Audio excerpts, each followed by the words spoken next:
At the airport for our family trip, I found out my son's ticket had been canceled. My wife's mother smirked. Too many people, so we left your kids behind. My wife chuckled. It's a trip for real family after all. My son cried, Dad, I want to go too. Silently, I took his hand and walked away. Days later, they came to me in tears, begging for help. The air at JFK is thick with the hum of anticipation and the scent of jet fuel, a cocktail that stirs the senses and promises adventure. I'm Ethan, a software engineer by trade, but today, I'm just a dad, a husband, and an explorer at heart. My family and I are standing in the midst of this chaos, our eyes set on the horizon, or more precisely, on the paradise of Hawaii. My wife, Sarah, her face usually a canvas of calm, today has a sparkle in her eye that matches the excitement of our children, Liam and Mia. They're practically vibrating with joy, their laughter cutting through the noise like a beacon of pure, unfiltered happiness. Liam, with his wild imagination, is already planning to surf with the sea turtles, while Mia, ever the artist, dreams of painting the sunsets. Then there's Margaret, Sarah's mother. She's a force with a sharp tongue that could cut through steel. Yet today, she's oddly quiet. Her eyes dart around, not with the usual disdain for the chaos of travel, but with a glint of mischief.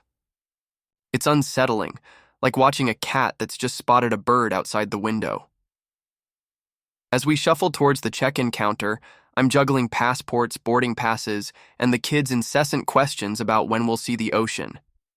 I catch Margaret whispering to Sarah, her voice low, almost conspiratorial.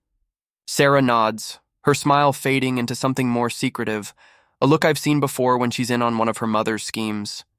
I want to ask, to probe into what's brewing, but the line moves and I'm swept up in the mundane yet critical task of ensuring we're all set to board. The check-in goes smoothly, or as smoothly as it can with two kids who've decided now is the perfect time to play tag around the luggage. I'm signing documents, confirming details, when I feel Margaret's gaze on me. It's heavy, like she's sizing me up for something. Finally, with our boarding passes in hand, we move towards security. That's when I notice it, a slight shift in Margaret's demeanor. She's not just the usual overbearing mother-in-law. There's a plan, a game she's playing, and I'm not sure if I'm a player or a pawn. The kids, oblivious to the undercurrents, are still in their own world of excitement. Sarah, though, she knows. She's part of it, whatever it is. And as we step through security, I can't shake the feeling that this vacation might just be more than just sandcastles and sunsets. There's a secret, a plot, and I'm on the outside looking in. But for now, I focus on the immediate, getting us all on that plane to Hawaii, where the real adventure, or perhaps the real game, will unfold. The line at the check-in counter moves slowly, giving me time to double-check our tickets. Everything seems in order until I reach Liam's ticket. It's not there. Panic sets in as I rummage through my bag, but it's clear. Liam's ticket is missing. I turn to Sarah, confusion etched on my face. Sarah, Liam's ticket isn't here, I say, my voice tinged with urgency. Sarah, with a look of feigned surprise, responds, Oh, Ethan, didn't you check? We thought it would be best if just the adults went this time. You know, a little break from the kids. Margaret chimes in with a smirk. Too many people, so we left your kids behind. Liam, sensing the tension, clings to me, his small body trembling with sobs. My heart breaks as I look down at him, his eyes wide with confusion and hurt. What kind of family vacation excludes the children? I feel a surge of anger, my voice rising above the airport din. How could you do this without telling? Me? Liam and Mia were looking forward to this trip. Sarah's eyes dart away, avoiding my gaze. We thought it would be good for us, Ethan. Just the adults. A chance to reconnect, you know? Margaret's smirk widens, her voice dripping with condescension. Oh, come now, Ethan. It's not like they'll miss out on much. They can play with their friends or something. The words sting, each one a reminder of how little they seem to understand. I pull Liam closer, his tears soaking into my shirt. This isn't just about reconnecting, I retort, my voice firm. This is about family. about spending time together, not about some adult-only escapade. The tension is palpable, the air around us charged with unspoken accusations. Sarah's face hardens, her usual calm replaced by a defensive edge. "Ethan, we've been planning this for months. We thought you'd be on board." I shake my head, disbelief mingling with frustration. Planning behind my back isn't the same as planning with me, Sarah. And what about Liam? He's been dreaming of this. Trip. Liam's sobs grow louder, drawing the attention of passers-by. I try to soothe him, but the damage is done. His dream of surfing with sea turtles, of seeing the ocean for the first time, is slipping away, replaced by confusion and betrayal. Margaret, ever the instigator, leans in, her voice low but clear. "Ethan, sometimes you need to make sacrifices for the greater good. This trip could be that for us." I look at her, then at Sarah, feeling like I'm standing on the edge of a precipice. The greater good? What about what's good for Liam, for Mia? They're part of this family too. Sarah's expression softens, perhaps seeing the hurt in my eyes, or maybe just realizing the gravity of their decision. Without a word, I take Liam's hand, my grip firm yet gentle, and we walk away from the check-in counter. The noise of the airport fades into a distant hum as we make our way back to the parking lot. Sarah calls out, but her voice is drowned by the roaring in my ears, a mix of anger and disbelief. Days pass, and life at home feels different. Liam and Mia are quieter, their usual laughter replaced by a somber silence. I've taken time off work, focusing on them, trying to fill the void left by Sarah's absence. I cook their favorite meals, we watch movies together, but the joy is muted, like a light dimmed by a heavy cloud. One evening, as the sun dips below the horizon, painting the sky in hues of orange and pink, there's a knock at the door. I open it to find Sarah standing there, her eyes red and swollen with Margaret behind her, looking unusually subdued. "Ethan, please, we need to talk," Sarah pleads, her voice breaking. Margaret, for once, looks genuinely remorseful. "We didn't think it through. We were wrong." I step aside, letting them in, the tension in the room palpable. Sarah sits on the edge of the couch, her hands nervously twisting in her lap. Margaret remains standing, her gaze fixed on the floor. "What could have possibly changed your mind so drastically?" I ask, my voice steady but cold. Sarah takes a deep breath, her eyes meeting mine. "Ethan, I've been thinking a lot since we left you at the airport. I realized how selfish we were, how we overlooked what truly matters." Margaret interjects, her voice softer than I've ever heard. "I pushed for this, Ethan. I thought it would be good for Sarah and me to reconnect, but I didn't consider the impact on you or the kids. I was wrong." I look at Sarah, waiting for her to continue. She wipes away a tear, her voice trembling. "Liam and Mia, they've been so quiet, so unlike themselves. I missed them, Ethan. I missed us. This trip was supposed to be about family, and instead, we tore it apart." The room falls silent, the weight of their words hanging in the air. I feel a mix of relief and lingering hurt. "And what now?" I ask, not sure if I'm ready for the answer. "We want to make it right," Sarah says, her eyes pleading for understanding. "We've booked new tickets for all of us. We want to go to Hawaii as a family like we planned." Margaret nods, adding, "I've arranged for us to stay in a villa with enough space for everyone. It's not just about reconnecting with Sarah, it's about reconnecting with all of you." I look at Liam and Mia, who have been quietly watching from the doorway. Their eyes are wide, hopeful yet cautious. I pull them close, feeling their small bodies against mine, their warmth a stark contrast to the cold realization of the past days. "We need to talk about trust," I say, addressing both Sarah and Margaret. "This isn't just about a vacation. It's about how we move forward as a family. We can't have secrets or plans behind each other's backs." Sarah nods, her face earnest. "I know, Ethan. I promise, no more secrets. We're in this together, all of us." Margaret steps forward, her usual sharpness replaced by a genuine sincerity. "Ethan, I've been too controlling, too focused on what I thought was best. I'm sorry for that. I want to be part of this family, not just an outsider looking in. The decision weighs heavily on me, but looking at my children, their faces a mix of hope and confusion. I know what I must do. All right, I say, my voice firm. We'll go to Hawaii as a family, but this is a new beginning, a chance to rebuild what was broken. As we sit together discussing plans and apologies, I realize that this isn't just about a vacation. It's about healing, about understanding, and about the strength of family bonds. The journey ahead. Inside the villa, the air is thick with tension, the kind that makes every breath feel like an effort. Sarah sits across from me, her eyes red-rimmed, her voice barely above a whisper as she explains how the trip was Margaret's idea. It was supposed to be a way to reconnect, Ethan, she says, her words catching in her throat. Margaret thought, it would be good for us, just the adults, without the distractions of children, but it turned sour so quickly.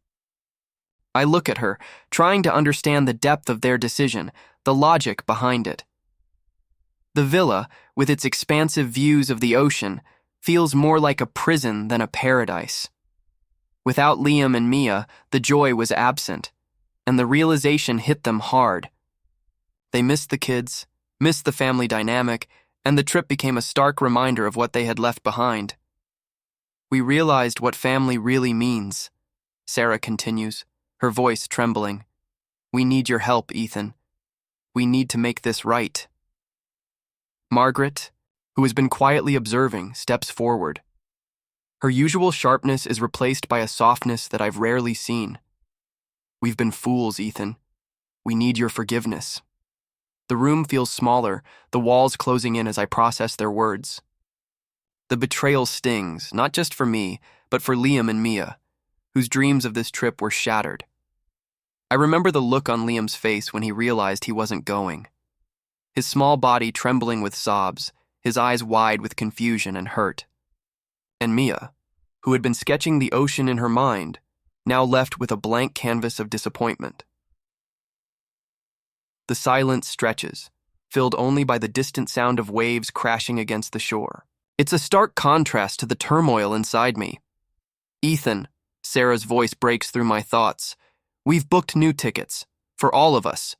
We want to go to Hawaii as a family, like we planned. Margaret nods, adding, I've arranged for us to stay in a villa, with enough space for everyone. It's not just about reconnecting with Sarah, it's about reconnecting with all of you. I look at them, their faces a mix of hope and regret. The decision weighs heavily on me, but looking at my children, their faces a mix of hope and confusion. I know what I must do. All right, I say, my voice firm. We'll go to Hawaii as a family, but this is a new beginning, a chance to rebuild what was broken. The relief on their faces is palpable, but it's mixed with the understanding that this isn't just about a vacation. It's about healing, about understanding, and about the strength of family bonds. As we sit together, discussing plans and apologies, I realize the journey ahead isn't just about exploring new places. It's about exploring the depths of forgiveness, trust, and love. Will Ethan be able to forgive such a betrayal? The question lingers in the air, as heavy as the humid Hawaiian breeze. But for now, we're together, and that's a start. A start towards mending what was torn, towards understanding the true essence of family. And as we plan, as we talk, I feel a glimmer of hope, not just for the vacation, but for us, for our family, for our future. I look at Sarah and Margaret, their faces etched with regret. The room feels heavy with the weight of their realization. I take a deep breath, my mind racing through the pain of the past days, the confusion, and the hurt in my children's eyes. You've hurt us deeply, I begin, my voice steady but cold. You've shown us what you think of our family. But family isn't just about vacations or convenience. It's about love, support, and being there for each other, especially when it's hard. Sarah reaches out, but I step back. I need time, I say, turning to look at Liam and Mia, who are watching from the staircase. We need time. You need to understand what you've done. The silence in the room is thick, almost suffocating. I can see the tears welling up in Sarah's eyes, and even Margaret looks shaken, her usual poise replaced by a vulnerability that's almost foreign to her. I've been thinking about what family means, I continue, my voice softening slightly as I look at my children, their faces a mix of confusion and hope. It's not just about the fun times, the laughter, or the shared adventures. It's also about standing by each other when things get tough, when plans go awry, when mistakes are made. Liam, with his small hand gripping mine, looks up at me, his eyes searching for reassurance. Mia, always the more introspective one, has her sketchbook clutched to her chest, her gaze fixed on the floor, processing the emotions swirling around us. "Ethan, we made a mistake," Sarah whispers, her voice breaking. "We thought we were doing what was best, but we lost sight of what truly matters. We lost sight of you, of Liam, of Mia." Margaret, her voice low and contrite, adds, "I've always been about control, about what I thought was right. But I see now I was wrong. I've been an outsider in this family, pushing my own agenda." I nod, acknowledging their words, but the hurt doesn't vanish instantly. "It's not just about apologies," I say. "It's about rebuilding trust. It's about showing, not just telling, that you understand the gravity of what's happened." Sarah stands, moving closer but respecting the space I've claimed. "We've booked new tickets for all of us. We want to go to Hawaii as a family like we planned. But this time it's not about escaping. It's about coming together, healing." Margaret nods, her eyes meeting mine with the sincerity I've rarely seen. "I've arranged for us to stay in a villa with enough space for everyone. It's not just about reconnecting with Sarah, it's about reconnecting with all of you." I look at Liam and Mia, their hopeful eyes reflecting the light from the setting sun outside. "What do you think?" I ask them, pulling them into a gentle embrace. Liam, his voice small but clear, says, "I just want us to be together, Dad." Mia, looking up, adds, "I want to paint the sunsets, but only if we're all there." Their words, simple yet profound, cut through the tension. I feel a surge of love for them, for this family, despite the fractures. "All right," I say, my decision firm. "We'll go to Hawaii as a family. But this is a new beginning, a chance to rebuild what was broken." The relief on Sarah and Margaret's faces is palpable, but it's mixed with the understanding that this isn't just about a vacation. It's about healing, about understanding, and about the strength of family bonds. As we sit together, discussing plans and apologies, I realize the journey ahead isn't just about exploring new places. It's about exploring the depths of forgiveness, trust, and love. Will this be the end of their family as they knew it? The question lingers in the air, as heavy as the humid Hawaiian breeze. But for now, we're together, and that's a start.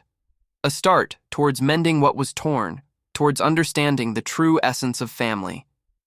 In the days that followed, the air in our home was thick with a mixture of tension and the tentative steps towards reconciliation. Sarah and Margaret, now living in a nearby hotel, made daily visits. Their presence was a constant reminder of the fracture in our family, but also a testament to their desire to mend what had been broken.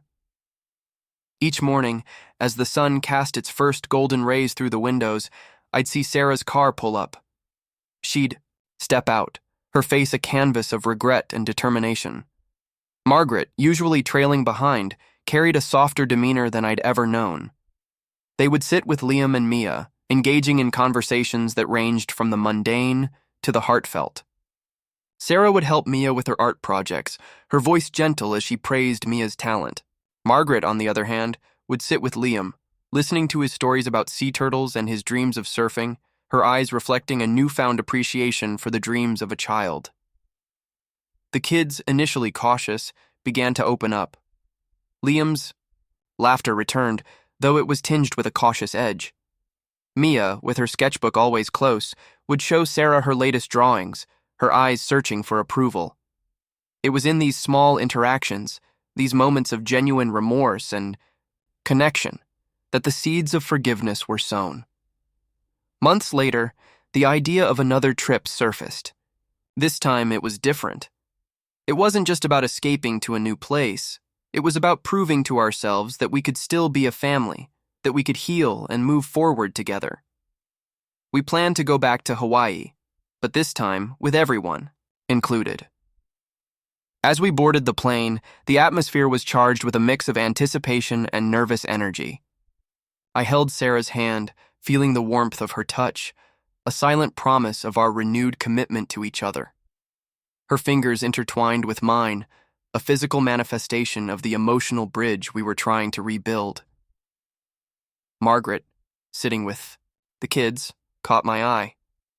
Her smile was soft, almost apologetic as she said, "Thank you, Ethan, for teaching us what family truly means." Her words, simple yet profound, echoed the sentiment that had been brewing in our hearts for months. The flight was filled with the usual excitement of travel, but there was an undercurrent of something deeper. Liam, now more aware of the complexities of adult relationships, held onto his mother's hand, his eyes wide with the innocence of youth mixed with the wisdom of recent experiences. Mia, ever the observer, sketched the clouds outside her window, her art now a reflection of our journey, both literal and metaphorical. Upon landing, the warmth of Hawaii greeted us like an old friend.